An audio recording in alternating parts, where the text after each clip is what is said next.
Hey, I want to make a video. This is my BMW S1000 with the new Watsen Designs turn signals. So they're flush mount, super smooth, and they have the built-in resistors so my bike doesn't throw a code. Here are the front turn signals. Fit in really, really well. They're really, really bright. I'll turn them on in a second. Here's the other fronts. I also did the rears too. Not a lot of people are doing them, but I did. Might be kind of hard to see in the garage, but you can see there's one turn signal, and then the other turn signal is right over there. So I'll turn them on so you guys can see how bright they are.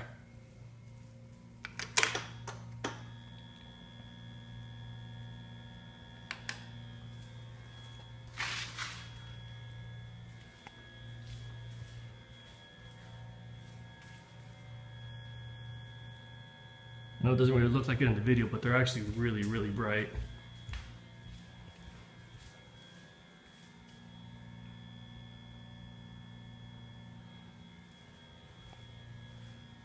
Alright, well, I hope you guys like them. Go get them.